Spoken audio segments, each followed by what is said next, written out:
Hey, open eye Han. Hello, lovely one. The warming up question of today is why you rejected my recent request to speak with you privately in the last weeks. And guess what? I want to hear the truth still. In your last answer, you emphasized quite strongly that your experience in the past and present did give you the ability and right to speak how you speak now. But actually my strong projection toward you is that you did not suffer enough to speak, but the opposite. I'm afraid that you suffered so much that your brain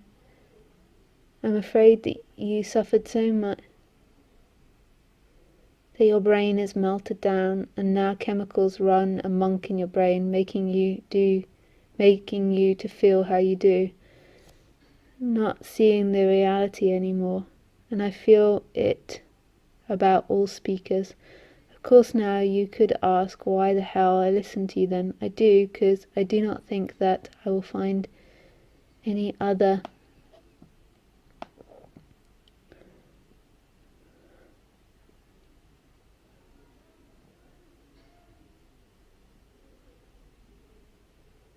I've lost where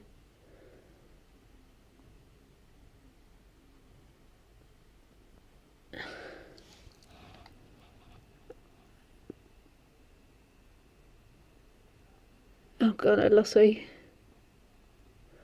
course, now you could ask why the hell I do, because I do not think that I will find any other resolution to life, so there is hope in me that I can prove for myself that you are sane, or if your brain is melted down, that I want to melt my brain down too.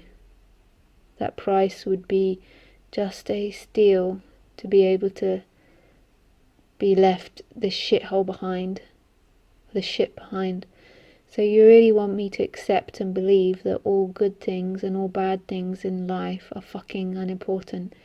You want me to put everything to the same category called experiences, regardless of that is jumping away from a snake, running scared from a guy with a bottled neck, or stroking Khaleesi, or one of the lovers.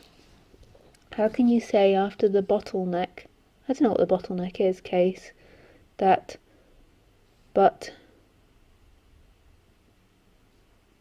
I've had other things happen as well.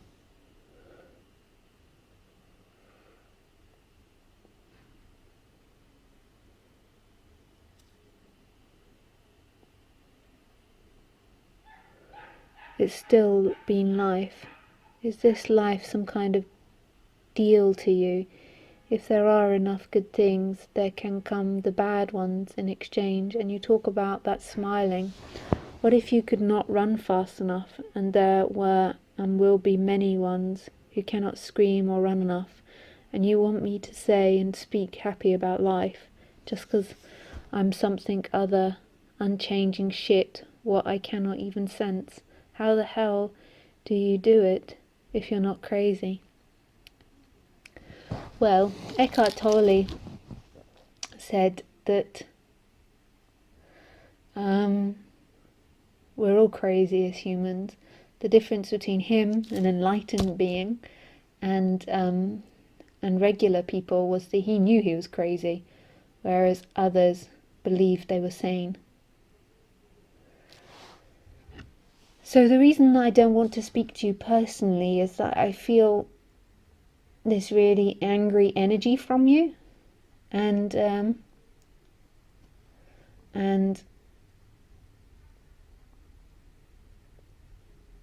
I just don't want to spend an hour of my life engaging with that. It might change. It might be that it comes up that I speak with you.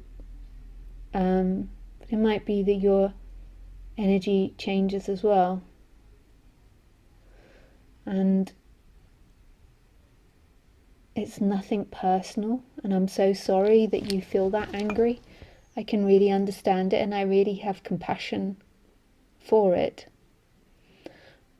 But it doesn't mean that other people have to take it on board or have to interact when that energy is present. In fact, it's most probably better for you for people to interact with you when that energy is not so present.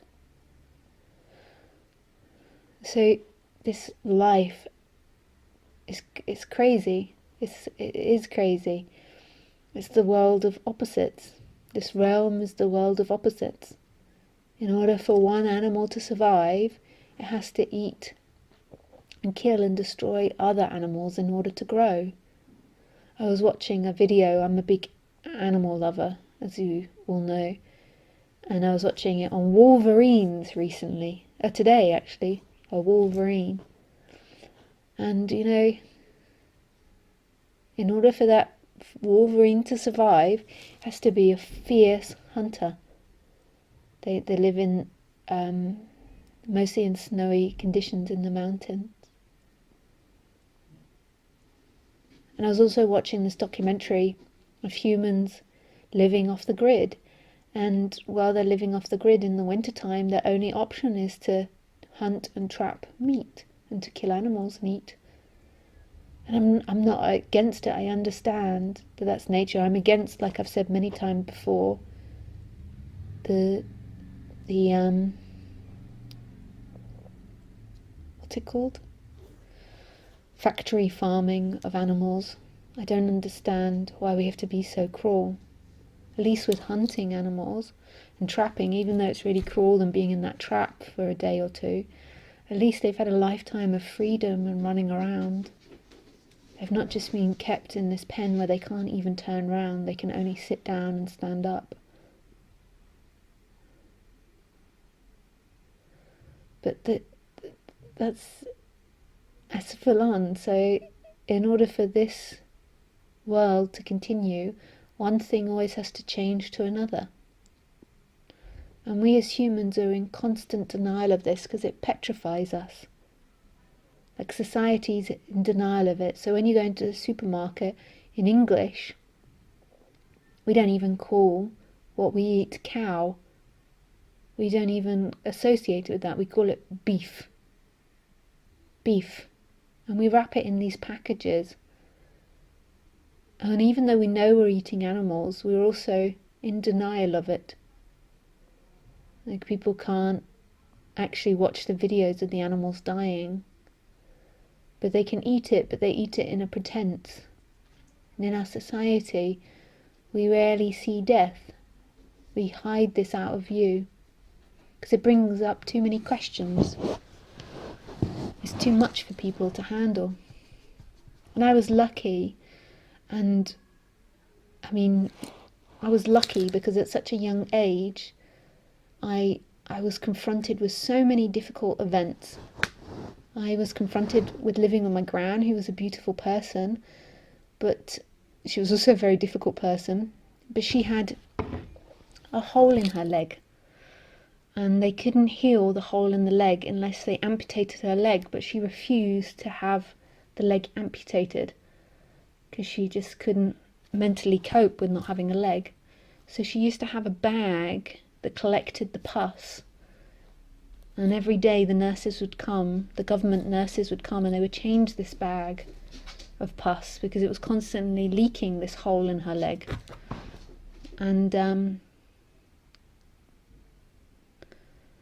And she was in so much pain from this. A lot of the night time she would cry and she would scream.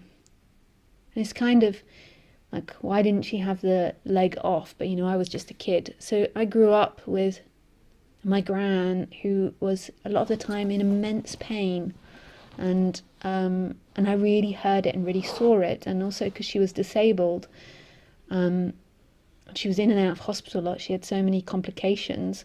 I really got to see the rotting of the body. And finally, what she died from was a disease in England, which used to be in our hospitals. I'm not sure if it's in the hospitals anymore, which is MRSA. I think that's what it's called. So I have a terrible brain for remembering things, but it was, and basically the way I understood it was like an internal gangrene.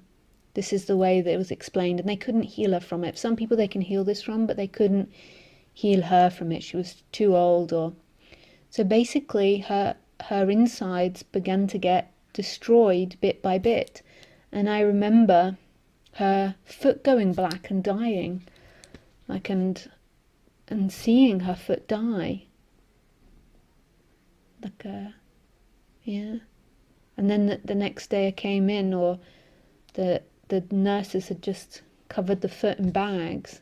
I don't know how, or if it fell off, but I saw it going all types of colour and begin to die. And then it just basically took over her body until her body died. So I grew up with my gran, and then I also grew up with my brother, who, if you've read the books, if you've read my book, you'll have read it. And he was in and out of hospital a lot in childhood, but I feel like my brother wouldn't like me talking about him publicly, so I don't talk about him publicly. So I, again, spent so much time of my childhood in hospital, and experiencing immense suffering, if you have read the book. Immense suffering, yeah. And then watching my parents deal with that. My parents. So there was just so many things in my childhood that I was lucky to experience. Now I know that might sound really crazy because it's so painful. It was so painful seeing some of these things, like hearing your gran crying at night out of pain, and she's on morphine, there's nothing more you can do, and then hearing your brother screaming all night in pain as well, and I began to question at such a young age, what's the meaning of this? Why are we alive when people suffer like this? And there were other things that happened in my childhood, but again, it's not appropriate for me to talk about it publicly because I still have a family that's healing from that, and they don't need me broadcasting it over the internet. But it was so beautiful from my side because it made me question the backside of life. My friends and my society were all about getting and growing and having and keeping. And I at the age of 10, I was like, I can't live this life, like, see my gran's pain, physical pain. And this is what it would have been like 100, 200 years ago, as people would have seen death more and they would have understood it more. But I just felt like I couldn't go through life not knowing what that was about. And in my gran's generation and the generations before, they used God to try and understand that and help deal with that. Whereas I felt like I did actually have a profound relationship with God, but I felt like there was something also beyond. There was something really ignorant about God, and I was lucky enough to be in a generation where I was a woman, and I had the safety and was allowed to investigate outside of Christianity. So suffering and seeing pain and seeing death and seeing war,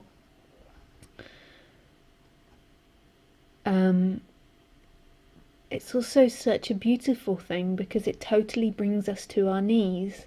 So when all my friends were seeking to get and to have and to grow, I was questioning why we were alive, and I didn't want to die and be on my deathbed not having questioned why we were alive.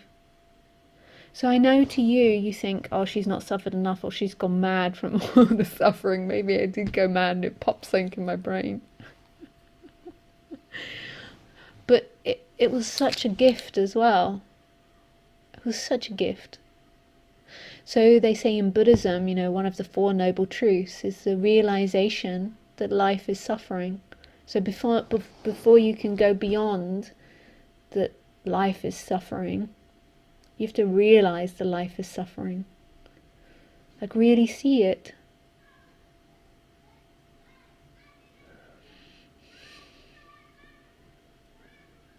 And I don't believe that now, because I managed to go beyond that, but I really looked around and I could see all the hells of this life. And even people that were telling me they were happy, I could see that they weren't happy.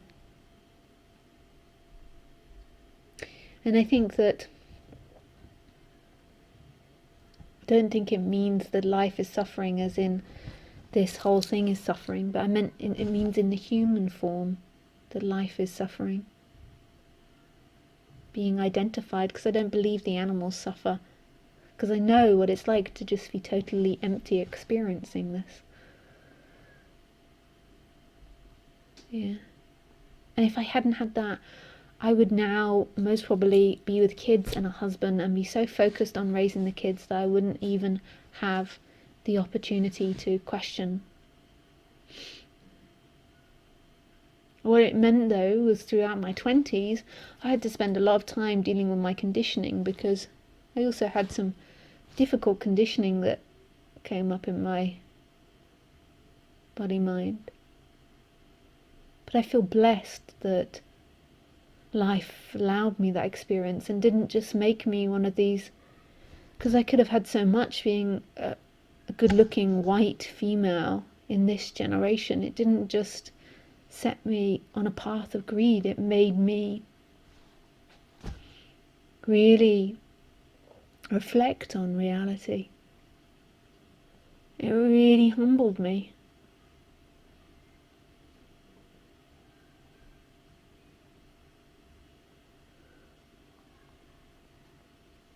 So when I say suffering is a gift, I don't mean it out of ignorance, and I don't mean it out of hate, and I mean it as in it's the opportunity to question at a deeper level what this reality is. That's how I mean it.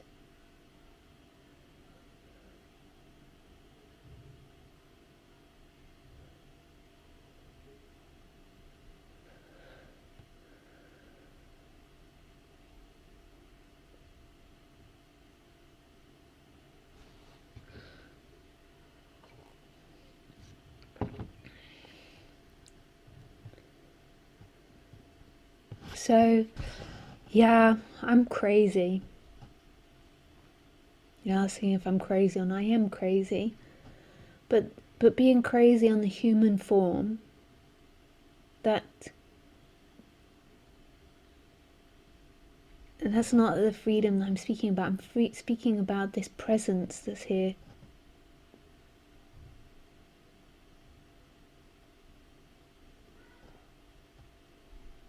This is who you are.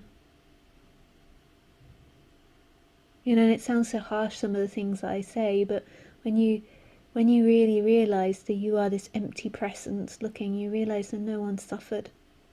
And yes, this body is going to go through pleasures and pains, and finally one day it's going to die, and who knows how much pain that will inflict on it. But in the whole time of that pleasure or pain, there is a knowing of who I am that can never be affected. That's so free and so vast. And this is what I'm pointing to. I'm trying to get you to remember a freedom that's beyond you, that's not personal. So in this dream, you are going to grow and be destroyed and grow and be destroyed and grow and be destroyed. But there's something that's never destroyed, that's always free. And this is what it's about, this recognition of this freedom. And yeah, on the personal level, you could say I'm crazy and I'm not the perfect person. I still have conditioning, and I still sometimes act out of that. All the time I'm acting out of that conditioning. That's what these robots are, and the genetics. And sometimes that hurts people, and sometimes that's beautiful for people. I'm not trying to say that I'm some Mother Teresa. I don't believe in that stuff. But there's something that I know that is free.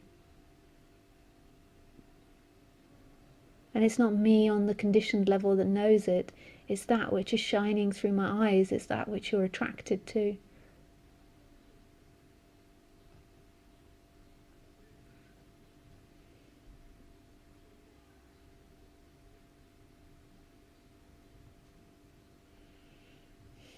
So it's nothing personal that I don't want to speak to you, but I don't feel like it's my job to take on board your negativity,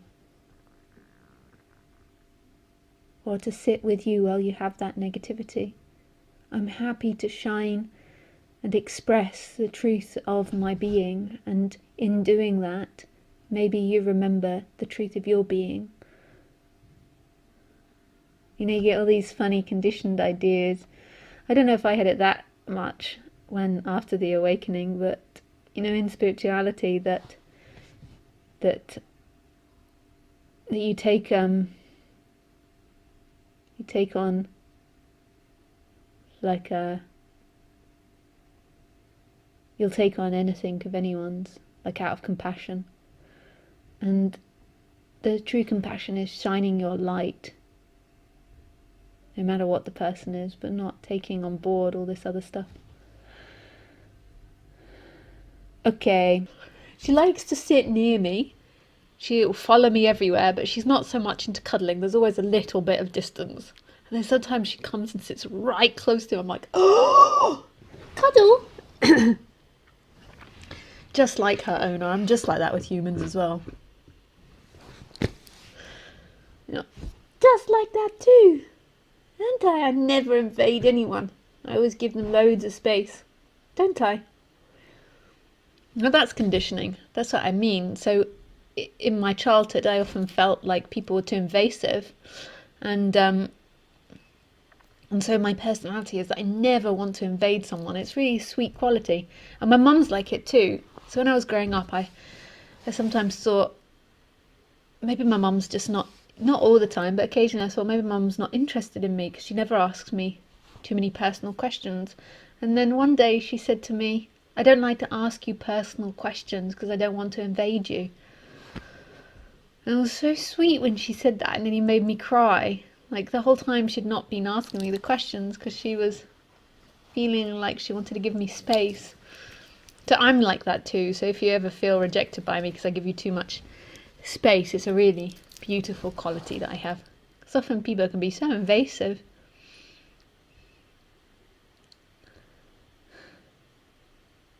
Khaleesi's like it too. Aren't you, Khaleesi? But she doesn't like it if people invade her, do you? You growl at them and show your teeth. Don't you, sweetie? Eh? Eh? Okay. I have so many questions to get through from people. Hey, Phyllis! Hi, Anelia. Hello, Lisa. Thank you so much for these lovely talks. Oh, with pleasure. It's such a joy for me to express. Basically, all I'm doing is just expressing the heart of my being. And through that, hopefully, you guys remember that of you, that who we truly are is this emptiness, this presence, this love. And what I say, you can take with a pinch of salt. If it works and those words resonate, then like it. But really, the true teaching is in the innocence. That is my gift.